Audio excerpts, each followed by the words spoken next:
నమస్తే, welcome to our Telugu. Kubera సినిమాకి సంబంధించి ఆ మూవీ టీం అయితే ఒక టీజర్ రిలీజ్ చేశారు.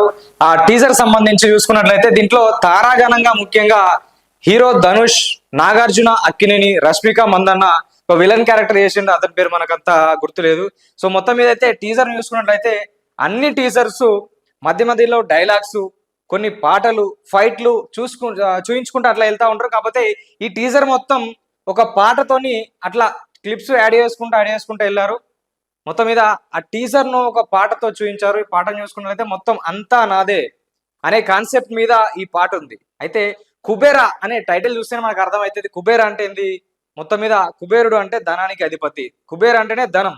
సో మెయిన్ థీమ్ వచ్చేసి ధనం, డబ్బు. అయితే ఇక్కడ దాంట్లో టీజర్లో చూసిన దాని ప్రకారం మనకి ఏమనిపిస్తుంది అంటే మొత్తం మీద ఈ డబ్బు ఎవరికి కావాలి? అందరికి కావాలి.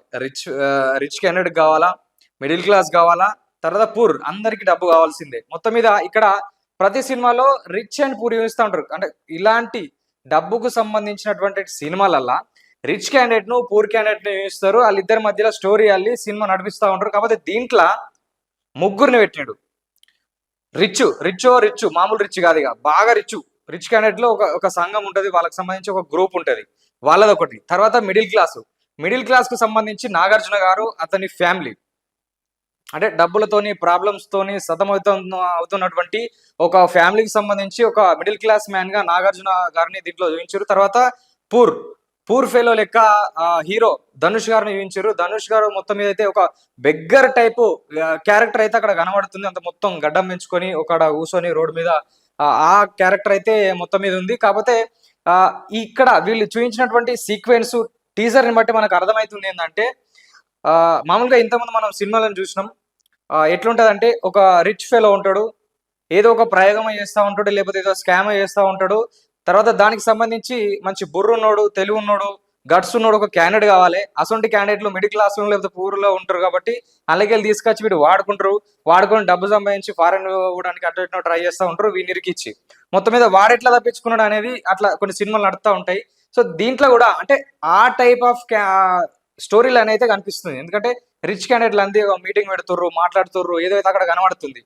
తర్వాత ఈ మిడిల్ క్లాస్ మ్యాన్ లెక్క నాగార్జున గారు స్ట్రగుల్ కావడం, అవన్నీ మనకు ఇట్లా మొత్తం స్ట్రెస్ బరస్ట్ లెక్క అట్లా రకరకాలుగా కొన్ని క్లిప్స్ అయితే చూపించారు. అంటే మిడిల్ క్లాస్ మ్యాన్ నాగార్జున గారు అట్లా నడుస్తుంది. తర్వాత పూర్ క్యాండిడేట్లు ఎక్కడ? ధనుష్. అంటే మామూలుగా రెండు చూస్తారు కాబట్టి దీంట్లో ముగ్గురిని చూపించారు, రిచ్, పూరు, మిడిల్ క్లాసు.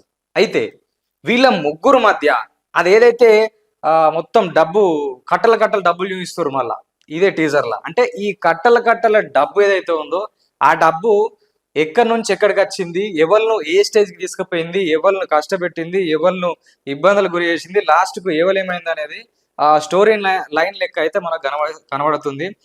మొత్తం మీద మనం చెప్పినాం, రిచ్ క్యాండిడేట్లు వాళ్ళ ఒక వర్గం, విలన్ క్యాండిడేట్లు అది అయిపోతుంది. మిడిల్ క్లాసు ఈతన హీరో అంటే ఇక్కడ ఇద్దరు హీరోలే.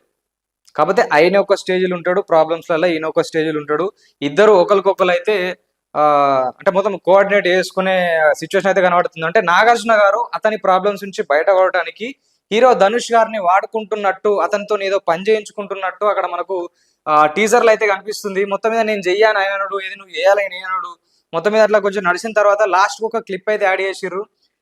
ఈయన ఏదో ఆలోచిస్తూ ఉంటాడు, వెనక నుంచి వెళ్ళి ధనుష్ గారు వచ్చి ఒక రాయితో నేను కొడుతున్నట్టు ప్రయత్నం చేస్తున్నట్టు, కొట్టిండా లేదా అనేది మనకు చూపించలేదు. కాకపోతే కొడుతున్నట్టు అక్కడ క్లిప్ చూపించారు. అంటే నువ్వు నన్ను ఇరికిచ్చినావు, నువ్వు ఎవరి నా లైఫ్ ఇట్లా అయింది అని చెప్తున్నట్టుగా ఏదో అక్కడ సింబాలిక్ అయితే మొత్తం మీద చిన్న క్లిప్ అయితే యాడ్ చేసిర్రు. సో మొత్తం మీద ఇది మనకు అర్థమైంది అయితే.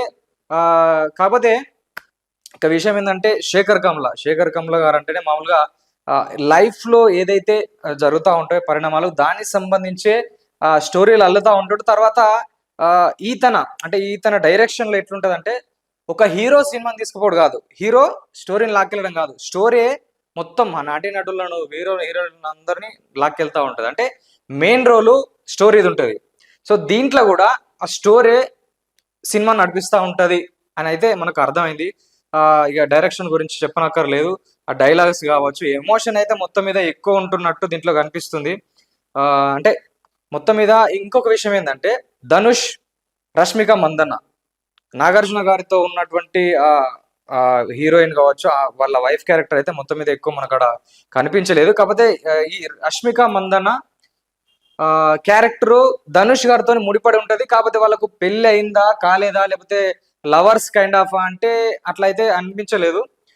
కాకపోతే మళ్ళా కొన్ని ఆమె ఆ లుక్స్ తోని ఏమైతుందంటే, ఆ లుక్స్ తోని ఈమె కూడా డబ్బు పరంగా ఉన్న మహిళ, లేదంటే డబ్బు కోసం ఇటు నాగార్జున గారినన్నా లేకపోతే ధనుష్ నన్నా మోసం చేసే క్యారెక్టర్ టైప్ అయితే అక్కడ మనకు కనిపిస్తుంది.